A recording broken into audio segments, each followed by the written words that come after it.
நமக்கு விஜய் பற்றிய வீடியோக்குள்ளே வரும்போதெல்லாம் பார்த்தீங்கன்னா கீழே கமெண்ட்ஸில் விஜய்க்கு சொம்படிக்கிறியா, அப்புறம் ரொமான்ஸ் ஆகட்டும், ரொமான்ஸ் சம்மந்தப்பட்ட டயலாக்ஸ் ஆகட்டும், அதெல்லாமே சூப்பராக பண்ணக்கூடியவர். நிஜத்தில் அவருக்கு நடிக்க தெரியாது அப்படிங்கிறத நான் பல சந்தர்ப்பங்களில் வந்து நேரில் பார்த்துருக்கேன். ரொம்ப முருகரை கும்பிடக்கூடிய ஒரு நடிகர். நானும் முருகரை கும்பிடுற நடிகர்ன்றதால் நாங்கள் அடிக்கடி பேசும்போதெல்லாம் முருகரை பற்றி வேறு பேசிக்குவோம். ஒரு நண்பனாக பழகிட்டோம்னா தன் கருத்துக்களை ஈஸியாக நம்பி அவருக்கு வந்து அதை ஓப்பனாகவே சொல்லக்கூடியவர். அவருக்கு அந்த செல்ஃபி எடுத்தது காரணமே என்னென்னா, அவர் இன்டெரக்டாக நான் விரைவில் கட்சி தொடங்க போகிறேன்றதை தெரிவித்ததான வீடியோ தான்.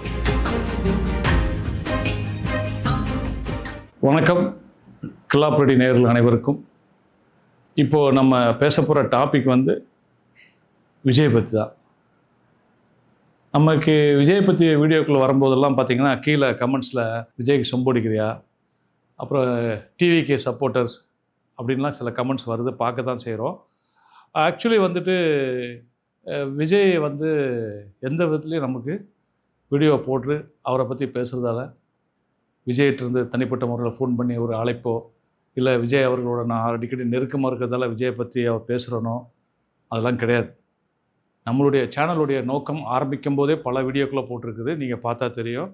நாம் வந்து நல்ல விஷயங்கள் எங்கே இருந்தாலும், இப்போ சினிமாவில் ஏதோ ஒரு ஷூட்டிங் போகிறோம், அங்கே ஒரு நல்ல விஷயம் யார்ட்டையோ ஒருத்தர் கேட்குறோம்னா அந்த விஷயத்தை யார் சொன்னாங்களோ அவங்க பேரை குறிப்பிட்டு அது வந்து நிறைய பேருக்கு யூஸ்ஃபுல்லாக இருக்கட்டும் அப்படின்றது நம்மளுடைய வீடியோ போடுடைய முக்கியமான நோக்கம். அதில் வந்து விஜய் அவருடைய கேரக்டர்ஸு, அவருடைய அந்த தனித்துவமான விஷயங்கள் வந்து எனக்கு அவரோட பழகப்போ கிடைச்ச அந்த அந்த தனி சொல்லுவாங்க இல்லையா, ஒரு இம்ப்ரெஷன் ஏற்பட்டுச்சுனால அந்த மாதிரி விஷயங்களை மட்டும் தான் நம்ம ஷேர் பண்ணுறோம். அதில் பற்றி ஒரு விஷயந்தான் இன்றைக்கி நம்ம பேச போகிற விஷயமும் கூட. விஜய் அவர்கள் சினிமாவில் சூப்பராக நடிப்பார், எல்லாருக்குமே தெரியும். அது என்ன மாதிரி டைலாக் இருந்தாலும் சரி தான், அது எமோஷ்னல் சீனாக இருக்கட்டும், பஞ்ச் டைலாக் இருக்கட்டும், கமர்ஷியலான ஒரு விஷயத்தை டெலிவரி பண்ணக்கூடிய விஷயமாகட்டும், ஒரு பாடி கெச்சர்ஸ் ஆகட்டும், ஒரு ஸ்டைல் ஆகட்டும், ரொமான்ஸ் ஆகட்டும், ரொமான்ஸ் சம்மந்தப்பட்ட டைலாக்ஸ் ஆகட்டும், அதெல்லாமே சூப்பராக பண்ணக்கூடிய ஒரு விஜய்ங்கிறது தான். ஆனால் நிஜத்தில் அவருக்கு நடிக்க தெரியாது அப்படிங்கிறத நான் பல சந்தர்ப்பங்களில் வந்து நேரில் பார்த்துருக்கேன். ஒரு படம், அந்த படம் பேர் வேண்டாம், அது என்னுடைய படத்தை முடிச்சுட்டு, அதாவது விஜய் அவர்கள் என்னுடைய படம் நடித்து முடிச்சுட்டு அந்த படம் நடிச்சிட்டு இருக்கிறாரு. நடிச்சிட்டு இருக்கும்போது திடீர்னு எனக்கு ஒரு ஃபோன் வருது. ஃபோன் வந்தோடனே விஜய் அவர்கள் வந்து எனக்கு ஃபோன் பண்ணுறாரு. நான் பேசுகிறேன். சொல்லுங்கன்னொடனே, அண்ணா நான் ஒரு படம் நடிச்சிட்ருக்கேன் தெரியல, அந்த படத்துடைய பேரை சொல்கிறாரு. ஆமாம்மா தெரியும் அப்படின்னேன்.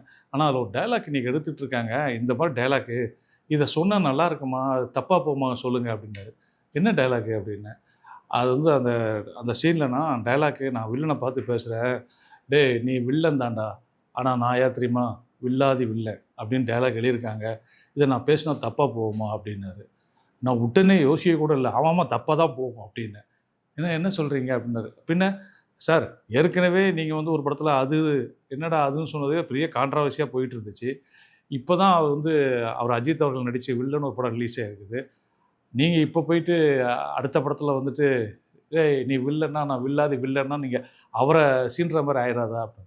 அதான் எனக்கும் தோணுச்சு, அந்த டைரக்டர்கிட்ட சொன்னேன், அவர் அது வேறு இது வேறுங்க, இது வந்து இப்போ படத்தில் வரக்கூடிய டைலாக்குங்க, வில்லனை பார்த்து நீங்கள் பேசுகிறதுனாரு அப்படின்னாரு. கண்டிப்பாக இது வந்து அப்படி தான் எடுத்துக்கொள்ளப்படும் அப்படின்னோடனே, நல்ல வேளை நான் இதுதான் தோணுச்சு உங்கள்கிட்ட கேட்டேன்னு சொல்லிட்டாரு. அந்த படத்தில் அந்த டைலாக்கை அவர் அவாய்ட் பண்ணிட்டார்.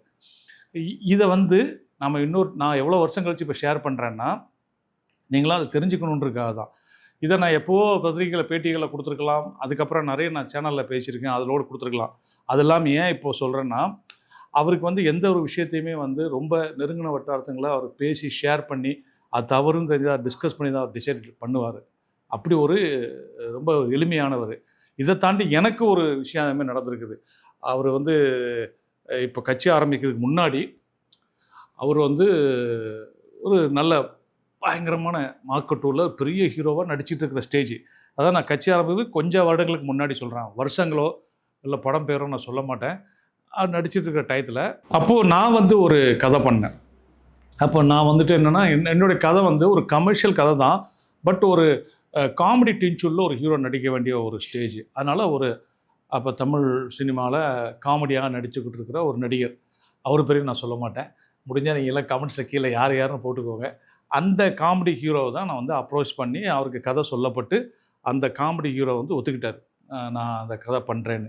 கிட்டத்தட்ட அதில் வந்து அந்த காமெடி ஹீரோ வந்து ஹீரோ மாதிரியான ரோல் ஃபைட் பண்ணுவார், எல்லா கமர்ஷியல் எலிமெண்ட்ஸும் உண்டு. அப்படி ஒரு ஃபேண்டஸியான ஒரு கதை அது. அந்த கதையை அந்த ஹீரோ கிட்ட ஓகே பண்ணிட்டார். தயாரிப்பாளர்களும் அவருக்கு அட்வான்ஸ் கொடுத்துட்டாங்க. இப்போ நான் கதை டிஸ்கஷன் எப்படி சாதாரணமாக இல்லை. கேமராமேன், ஆர்ட் டைரக்டர் எல்லாரையும் டிஸ்கஸ் பண்ணி அந்த கதைக்கான அந்த அந்த ப்ரீ ப்ரொடக்ஷன் ஒர்க்கில் இறங்கிட்டேன். கொஞ்சம் நாளில் ஷூட்டிங். அந்த ஹீரோ டேட் மட்டும் சொல்கிறேன்னு இருக்கிறார். அந்த காமெடியனாக நடித்து கொண்டிருக்கிற ஹீரோ அவர் டேட்டு கொடுக்குறேன்னு சொல்லிட்டாரு. இந்த டயத்தில் ஒரு நாள் நான் அவர்கிட்ட அந்த காமெடியனாக இருக்கக்கூடியவர், அவர் என் படத்தில் ஹீரோ நடிக்கிறதால அவருக்கு நான் ஃபோன் பண்ணி நம்ம எப்போ பிளான் பண்ணலாம், என்ன மாதிரி பண்ணலாம், ப்ரொடியூசர்ஸ் வந்து டேட்ஸ் கேட்க சொல்கிறாங்கன்ற மாதிரி நான் பேசுகிறப்போ, அவரும் ரொம்ப முருகரை கும்பிடக்கூடிய ஒரு நடிகர், நானும் முருகரை கும்பிடுற நடிகர்ன்றதால் நாங்கள் அடிக்கடி பேசும்போதெல்லாம் முருகரை பற்றி வேறு பேசிக்குவோம். ஸோ அந்த ஹீரோட்ட பேசுகிறப்போ அந்த காமெடி ஹீரோ வந்து சொன்னார், சார் நான் இப்போ தான் சமீபத்தில் விஜய் சார் படத்தில் நடித்தேன் அப்படின்னாரு. அந்த படத்து பேரை சொன்னார். அந்த படம் பிடிப்பா? ஓ சரி சரி, வெரி குட் வெரி குட், சரி அப்படின்னா, அப்போ விஜய் சாரை சந்தித்தேன், நான் சொன்னேன் இந்த மாதிரி நான் வந்து உங்கள் இப்போ டைரக்ஷனில் ஒரு படம் நடிக்க போகிறேன்னு சொன்னேன் அவர்கிட்ட அப்படின்னு. அப்படியா, என்ன சொன்னார் அப்படின்னு நான் வந்து கேட்டேன். ஏன் நல்லத்தானே போயிட்டுருக்குது அப்படின்னு அவர்கிட்ட விஜய் சார் சொன்னாராம். ஏன் நல்லத்தானே போயிட்டுருக்குது அப்படின்னாரு. நான் வந்து எனக்கு புரியலண்ணா, என்ன மீனிங்கில் அப்படி சொன்னாருன்னு தெரில, நான் அப்படி சிரிச்சிட்டே வந்துட்டேன் அப்படின்னாருன்னு.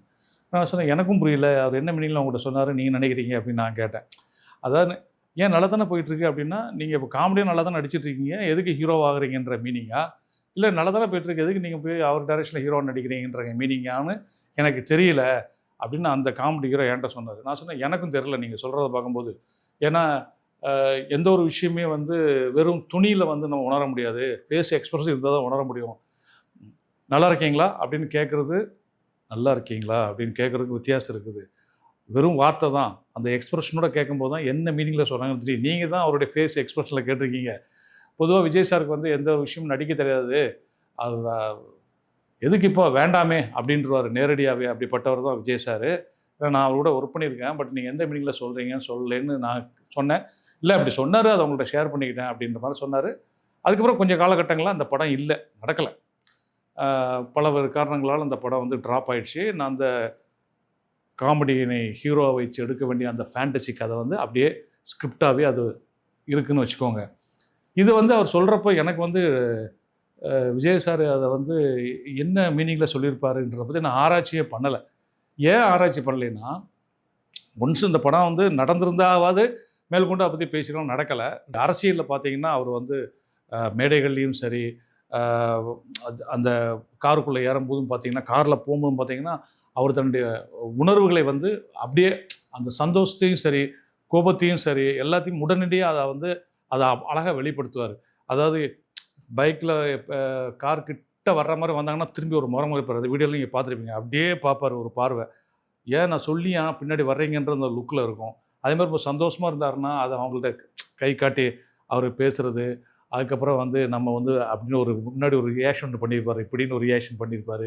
இப்படி தன்னுடைய உணர்வுகளை வந்து அவர் வந்து இதெல்லாம் நம்ம ரசிகர்கள்ட்ட வந்து நம்மளை நம்பி இவ்வளோ கூட்டம் கூடுது, நம்மளை நம்பி இவ்வளோ பேர் இருக்கிறாங்க அப்படின்னு சந்தோஷத்தை நேரடியாக வெளிப்படுத்தக்கூடிய ஒரு நல்ல, உங்களுக்கு தெரியும் ரொம்ப நாளைக்கு முன்னாடி அவர் வந்து அரசியல் கட்சி ஆரம்பிக்கிறதுக்கு முன்னாடி அவர் கோட்டு படப்பிடிப்பில் வந்து ஒரு வேன் மேலே ஏறின்னு ஒரு செல்ஃபி எடுத்தார். அது ஃபேமஸான செல்ஃபி. அது அந்த செல்ஃபி எடுத்தது காரணமே என்னென்னா, இவ்வளோ கூட்டத்துக்கு மத்தியில் எனக்கு பின்னாடி இருக்கிறாங்க அப்படின்றத அந்த செல்ஃபி எடுத்தது வந்து என்னென்னா, அவர் இன்டெரக்டாக நான் விரைவில் கட்சி தொடங்க போகிறேன்றத தெரிவித்ததான வீடியோ தான் அது. அதனால தான் நான் சொன்னேன் அவருக்கு நடிக்க தெரியாது, ரியல் லைஃப்பில் உணர்வுகளையும் தன்னுடைய எக்ஸ்பிரஷனையும் அவரால் மறைக்கவும் தெரியாது, அதை மறைக்க வேண்டிய அவசியமே இல்லைன்னு நினைக்கிறவர். அதை ஓப்பனாக அவர் அதை வந்து வெளிப்படுத்தக்கூடியவர். அவருடைய அரசியல் பயணம் ஆரம்பித்ததுக்கப்புறம் அனைத்து மேடைகளையும் அவர் போகக்கூடிய பிரச்சாரங்களையும் அதை நீங்கள் நேரில் நிறைய பேர் அதை உணர்ந்திருப்பீங்க. அப்படிப்பட்ட ஒரு விஜய் அவர்களிடம் வந்து நான் இந்த ஒரு விஷயத்தை ரொம்ப அப்ரிஷியேட் பண்ணி, நான் அதை வந்து என்ன சொல்கிறது, என்னை ஈர்த்த விஷயம், அதை நான் அப்ரிஷியேட் பண்ண விஷயம், அதை இன்னும் ஃபாலோ பண்ணுறது விஷயம் தான். உங்களுக்கு இந்த வீடியோவில் நான் சொல்லக்கூடிய விஷயம் என்னன்னு கேட்டிங்கன்னா, உங்களுக்கு ஒரு உணர்வு வருதுன்னா அந்த உணர்வை வந்து நீங்கள் மறைக்க வேண்டிய அவசியமே இல்லை. அதை நீங்கள் பிளெயினாக வெளிப்படுத்துறதுங்கிறது உங்களுடைய வாழ்க்கைக்கு நல்ல ஒரு பாதையை தான் அமைச்சு கொடுக்குமே தவிர, நீங்கள் வந்து அதை உங்களுடைய உணர்வுகளை மறைச்சிக்கிட்டு வேறு ஒரு எக்ஸ்பிரஷன் கொடுத்து ஒரு மாஸ்க்கை போட்டுக்கிட்டு பண்ண வேண்டிய அவசியமே இல்லைங்கிறது தான். விஜய் அவரோட பழகும்போது அவருடைய அந்த நடிக்க தெரியாத அந்த உணர்வுகளை வெளிப்படுத்தக்கூடிய அந்த தன்மைங்கிறது என்னை கவர்ந்ததுங்கிறது தான் உங்களோட நான் இந்த வீடியோவில் ஷேர் பண்ணேன். மீண்டும் ஒரு நல்ல வீடியோ உங்களை சந்திக்கும் வரை உங்களிருந்து விடைபெற்றுக் கொள்வது உங்கள் அன்பு ஏ. வெங்கடேஷ்.